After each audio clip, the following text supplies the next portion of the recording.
think something bad happened to my best friend.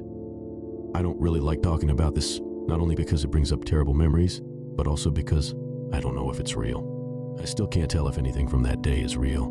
My best friend at the time, let's call him Jackson, was always very adventurous, much more so than I could ever be. To be fair, there wasn't much to do in our small coastal town in Nova Scotia, but it was summer break, the last one before we left elementary school, so we were forced to make the best of it. Our favorite game was called Treasure Hunt. We would search the beach for the most unique thing, and after 10 minutes, whoever's treasure was more interesting would win the game. It was my favorite not just because I usually won, but because the beach was filled with random items that constantly washed up. Shells, garbage, and if you paid close attention, sometimes crystals and other strange rocks. Now, we were both strong swimmers, but wary of getting too close to the shoreline. Even though the best treasures were found right along the waterline, the waves were dangerous, and we were always told stories about kids drowning from riptides, though even back then, I suspected it was exaggerated. I remember this particular day being quite boring. Jackson and I were walking around, thinking of ways to make our summer more memorable. I wanted to play treasure hunt as usual, but he wanted to find something else. He was probably tired of losing. Seeing as he had no other ideas, we resorted to our familiar game. We started off like usual. I was scouring the beach, trying my best to find any shiny rocks to win quickly. I looked back and saw Jackson checking near the shoreline. I remember thinking he must have been getting desperate. I kept looking. A few minutes later, I glanced over, and he had taken his shirt off and was now swimming in the water wearing just his basketball shorts. I started getting nervous, but was determined to win so we could move on to something else.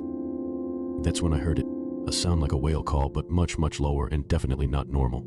I don't know how to explain this next part, but the closest I can come is that the water began to shake. Not just a small area, but the entire ocean. I was absolutely terrified by this point. I screamed at Jackson to get out of the water, but he just stood there. I kept screaming and screaming, but it was like he was deaf. And then something even stranger happened. He started walking into the ocean. I was having a full-blown panic attack at this point. I wanted to rush in, but was paralyzed by fear.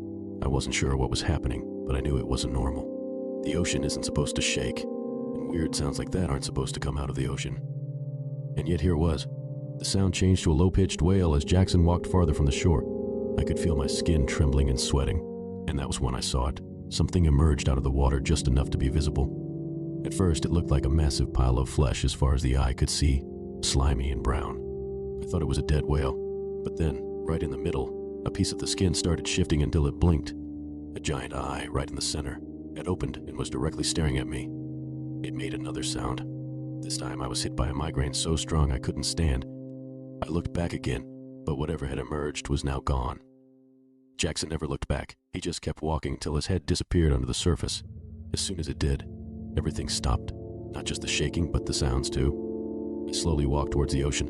I didn't know if whatever made those sounds was still there, but I walked slowly. I called out to Jackson, but there was no response. I wanted to check the water and see if he was still there, but I'm ashamed to say I couldn't muster up the courage. I walked home, hoping that everything had been a bad dream. A few days later, the police came to our house and asked me a few questions. Apparently, Jackson hadn't come home. I told them that the last time I saw him was when he went for a swim. I didn't know how to explain what I had seen. Rather, I didn't know if they would throw me in with the crazies. I never saw Jackson again.